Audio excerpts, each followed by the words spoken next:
Dear students, welcome to Learner's World. In this video, I'm going to talk about scientist and the power of imagination, FAUGP SEC Science, 4th semester, Calicut University. Summary of scientist and the power of imagination. സയൻറ്റിസ്റ്റുകളും അതുപോലെ ഇമാജിനേഷൻ്റെ പവറും. The text opens with Albert Einstein's powerful statement, imagination is more important than knowledge. അപ്പോൾ ഈ ഒരു text start ചെയ്യുന്നത് തന്നെ Albert ഐൻസ്റ്റീൻ്റെ powerful ആയിട്ടുള്ള സ്റ്റേറ്റ്മെൻറ്റോട് കൂടിയാണ്. Imagination is more important than knowledge. അറിവിനേക്കാൾ കൂടുതൽ പ്രാധാന്യം ഇമാജിനേഷനാണ്, അതായത് സാങ്കല്പികമായിട്ടുള്ള കാര്യങ്ങൾക്കാണ്. This quote sets the foundation for the entire discussion. അപ്പോൾ ഈ ഒരു കോട്ടാണ് ഇതിൻ്റെ ഒരു അടിത്തറ എന്ന് പറയുന്നത്, അതായത് ഈ ഒരു ടെക്സ്റ്റിൻ്റെ ഒരു അടിത്തറ എന്ന് പറയുന്നത് imagination is more important than knowledge എന്ന് പറഞ്ഞിട്ടുള്ള കോട്ടാണ്. Knowledge represents what we already understand, but imagination extends far beyond the limits of our present awareness. Knowledge എന്ന് പറയുന്നത് നമുക്ക് എന്താണോ അറിയുന്നത്, നമുക്ക് എന്താണോ നമ്മളുടെ അറിവ് ആണ് നോളജ് കൊണ്ട് ഉദ്ദേശിക്കുന്നത്. ഇമാജിനേഷൻ എന്ന് പറയുന്നത് നമ്മൾക്ക് അതീതമാണ്, നമ്മുടെ അറിവിനേക്കാൾ അതീതമാണ്. അതായത് നമ്മുടെ അറിവ് എന്താണ്, അല്ലെങ്കിൽ നമ്മുടെ അവയർനെസ് എന്താണ്, അതിനേക്കാൾ അതീതമാണ് സാങ്കല്പികം എന്ന് പറയുന്നത്. It allows us to explore possibilities, make predictions and discover what has not yet been proven. അതായത് ഈ ഇമാജിനേഷൻ, അതായത് സാങ്കല്പികമായിട്ട് ഒരു കാര്യത്തെക്കുറിച്ചിട്ട് ഉള്ള വിവരങ്ങളെന്ന് പറയുന്നത്, സാങ്കല്പികമായിട്ടുള്ള കാര്യങ്ങളെന്ന് പറയുന്നത് പോസിബിലിറ്റീസ് നമുക്ക് പ്രൊവൈഡ് ചെയ്യുന്നുണ്ട്, സാധ്യതകൾ. അതായത് നമുക്ക് അറിയുന്ന അറിവിനേക്കാൾ അതിൻ്റെ അപ്പുറം നമ്മുടെ സങ്കല്പങ്ങൾ, അതാണ് ഇമാജിനേഷൻ എന്ന് പറയുന്നത്. അവിടെ പോസിബിലിറ്റീസ്, സാധ്യതകളുണ്ട്, നമുക്ക് പ്രഡിക്ഷൻസ് നടത്താൻ കഴിയും. അതായത് നമ്മുടെ അറിവല്ല, അതിൻ്റെ അപ്പുറത്തേക്കുള്ള ഒരു സാങ്കല്പികമായിട്ടുള്ള കാര്യങ്ങളെക്കുറിച്ചിട്ട് നമുക്ക് പ്രഡിക്റ്റ് ചെയ്യാൻ കഴിയും. അതുപോലെ തെളിയിക്കപ്പെടാത്ത കാര്യങ്ങളെക്കുറിച്ചിട്ടൊക്കെ നമുക്ക് കണ്ടെത്താനൊക്കെ കഴിയും, ഡിസ്കവർ ചെയ്യാനൊക്കെ കഴിയും. Although science is often associated with logic, facts and experiments, the text argues that imagination is a silent partner that drives every major scientific discovery. അപ്പോൾ സയൻസ് എന്ന് പറയുന്നത് എപ്പോഴും ലോജിക്ക്, ഫാക്ട്സ്, എക്സ്പെരിമെൻറ്റ്സ് ഇതൊക്കെ റിലേറ്റഡ് ആണ്, ഇതുമായിട്ട് ബന്ധപ്പെട്ടിട്ടുള്ളതാണ് science എന്ന് പറയുന്നത്. പക്ഷേ ഈ ടെക്സ്റ്റിൽ ആർഗ്യൂ ചെയ്യുന്നത്, ഈ ടെക്സ്റ്റ് വാദിക്കുന്നത്, ഇമാജിനേഷൻ എന്ന് പറയുന്നത് സയൻറ്റിഫിക് ഡിസ്കവറിൻ്റെ ഒരു ഇമ്പോർട്ടൻ്റ് ആയിട്ടുള്ള ഒരു മേജറായിട്ടുള്ള ഒരു സൈലൻറ്റ് പാർട്ട്ണറാണ്, നിശബ്ദമായിട്ടുള്ള ഒരു പങ്കാളിയാണ് ഈ ഒരു ഇമാജിനേഷൻ, സാങ്കല്പിക കാര്യങ്ങളെന്ന് പറയുന്നത്, ഒരു കാര്യത്തെക്കുറിച്ചിട്ട് സങ്കല്പിക്കുക എന്ന് പറയുന്നത്. It links existing knowledge to ideas that reshape the world. അതായത് നമ്മുടെ നിലവിലുള്ള അറിവുമായിട്ട് ഇത് ബന്ധപ്പെടുന്നുണ്ട്, ഇത് കണക്ട് ചെയ്തുകൊണ്ടാണ് നമ്മുടെ ഈ ലോകത്തെ റീഷേപ്പ് ചെയ്യുന്നത്. To illustrate this, the text highlights 3 famous scientists whose breakthrough were rooted in imagination. അപ്പോൾ ഇതിൻ്റെ തെളിവായിട്ട് ഈ ഒരു ടെക്സ്റ്റിൽ 3 മഹത്തായ ശാസ്ത്രജ്ഞന്മാരെ കുറിച്ചിട്ട് ഒരു എക്സാമ്പിൾ എന്ന രൂപത്തിൽ ഇതിൽ പ്രസൻറ്റ് ചെയ്യുന്നുണ്ട്. William Harvey, during a period when internal biology was poorly understood, imagined how blood might circulate through the human body. His mental picture of the heart pumping blood revolutionized medical science. അപ്പോൾ അതിൽ ഒരു സയൻറ്റിസ്റ്റാണ് William Harvey എന്ന് പറയുന്നത്. ശരീരത്തിനുള്ളിലെ രക്തചംക്രമണം ഒരാളും ശരിയായിട്ട് മനസ്സിലാക്കാത്തൊരു കാലഘട്ടമായിരുന്നു. ആ ഒരു സമയത്താണ് തൻ്റെ ഇമാജിനേഷൻ ഉപയോഗിച്ചുകൊണ്ട് രക്തം ശരീരത്തിലൂടെ എങ്ങനെ സഞ്ചരിക്കും എന്ന് മനസ്സിൽ അദ്ദേഹം ദൃശ്യവൽക്കരിച്ചു എന്നാണ് പറയുന്നത്.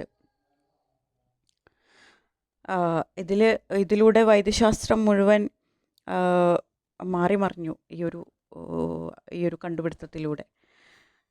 Sir Isaac Newton, watching an apple fall, used imagination to explore why it fell straight downward. His curiosity helped him discover the law of gravity, a principle that transformed physics. അടുത്തൊരു സയൻറ്റിസ്റ്റാണ് സർ ഐസക് ന്യൂട്ടൺ.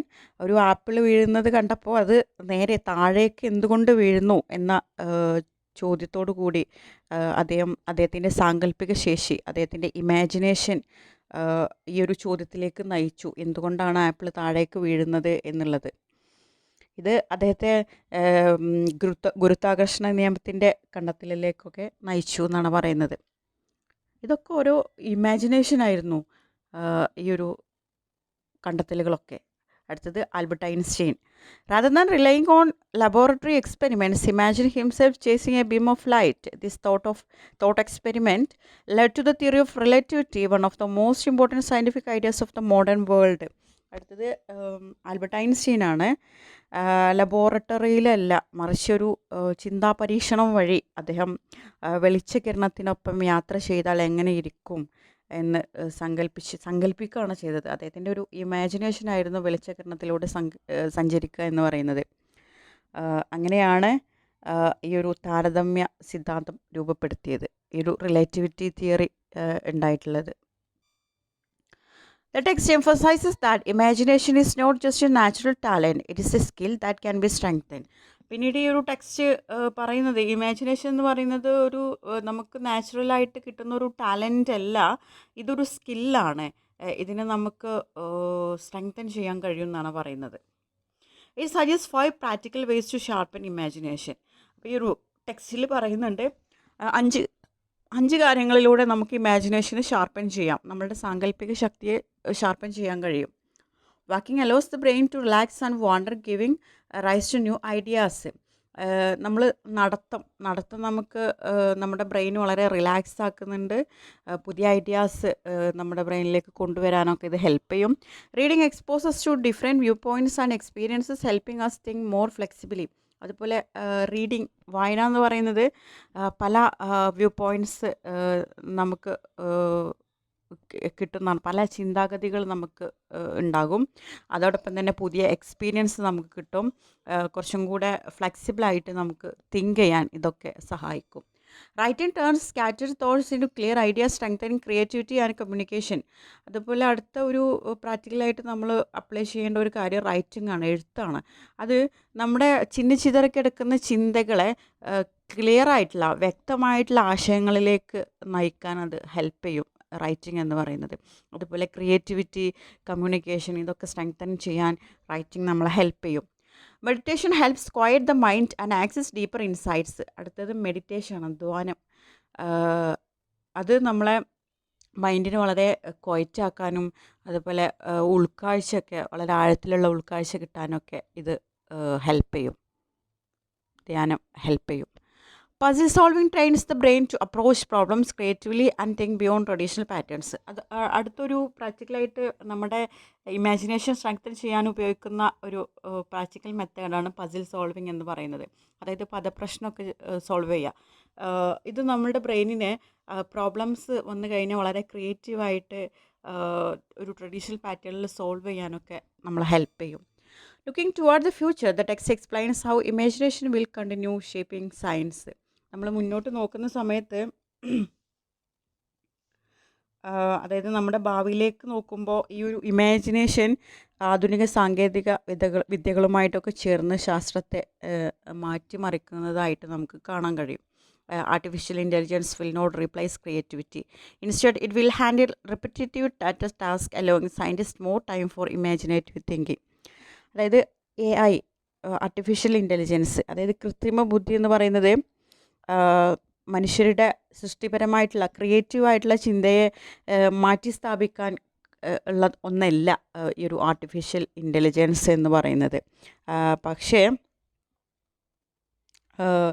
ഇത് കുറച്ചും കൂടെ പ്രയാസകരമായിട്ടുള്ള data പ്രവർത്തനങ്ങളൊക്കെ ഏറ്റെടുത്ത് മനുഷ്യർക്ക് കൂടുതൽ ക്രിയേറ്റീവായിട്ടുള്ള ചിന്തക്കൊക്കെ സമയം നൽകുന്നുണ്ട് എന്നാണ് പറയുന്നത് ഈ ഒരു AI, artificial intelligence. Interdisciplinary research, where experts from different fields collaborate, will lead to fresh combinations of ideas. അതുപോലെ ഇൻ്റർഡിസിപ്ലിനറി റിസർച്ച് എന്ന് പറയുന്നത് അന്തർവിഭാഗ പഠനങ്ങൾ, അതായത് വ്യത്യസ്ത മേഖലകളിലെ വിദഗ്ധരെ ഒരുമിപ്പിക്കുന്നത് പുതുമയുള്ള ആശയങ്ങൾക്ക് ജന്മം നൽകുമെന്നാണ് പറയുന്നത്. പുതിയ ഐഡിയാസ്, ഫ്രഷ് ആയിട്ടുള്ള ഐഡിയാസൊക്കെ ഒരുമിച്ച് കൊണ്ടുവരാൻ ഇത് ഹെൽപ്പ് ചെയ്യും.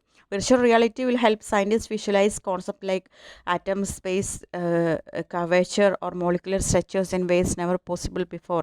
അതോടൊപ്പം തന്നെ വിർച്വൽ റിയാലിറ്റി ശാസ്ത്രജ്ഞന്മാർക്ക് ആറ്റങ്ങളുടെ ഘടന പോലുള്ള കണ്ണാൽ കാണാനാവാത്ത കാര്യങ്ങളെ ദൃശ്യവൽക്കരിക്കാനൊക്കെ ഇത് ഹെൽപ്പ് ചെയ്യും, virtual reality. In conclusion, the text argues that education must shift away from rote memorization and toward nurturing imagination. ഇനി ഇത് ഈ ഒരു ടെക്സ്റ്റ് കൺക്ലൂഡ് ചെയ്യുന്നത് ഇങ്ങനെയാണ്. അതായത് നമ്മുടെ എഡ്യൂക്കേഷനിലൊരു മാറ്റം വരണം.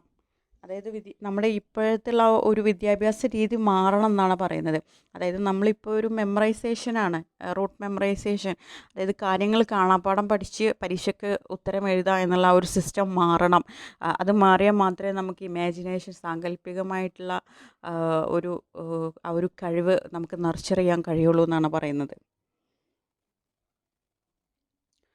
Students should be encouraged to question, explore and dream. അതായത് വിദ്യാർത്ഥികൾ എന്ത് ചെയ്യണം? ചോദ്യങ്ങൾ ചോദിക്കാൻ അവർക്ക് കഴിയണം, ഓരോ കാര്യങ്ങളെക്കുറിച്ചിട്ടും. അതേപോലെ അന്വേഷിക്കാൻ, സ്വപ്നം കാണാൻ, ഇതിനൊക്കെ അവരെ പ്രോത്സാഹിപ്പിക്കണം. The main takeaways is clear. Imagination is the true driving force of scientific discovery, enabling us to see the invisible and solve problems that logic alone cannot. അതായത് ഈ ഒരു ടെക്സ്റ്റിൻ്റെ ഒരു മുഖ്യ സന്ദേശം എന്ന് പറയുന്നത് വളരെ ക്ലിയർ ആണ്. അതായത് ഇമാജിനേഷനാണ് ശാസ്ത്രത്തിൻ്റെ യഥാർത്ഥ ഇന്ധനം എന്ന് പറയുന്നത്. അത് നമ്മെ കണ്ണാൽ കാണാനാവാത്തതിനെ കാണാനും, അതുപോലെ ഒറ്റ തർക്കചിന്ത കൊണ്ട് പരിഹരിക്കാനാവാത്ത പ്രശ്നങ്ങളെ പരിഹരിക്കാനൊക്കെ സഹായിക്കുന്നുണ്ട് എന്നാണ് പറയുന്നത്. Okay, thank you.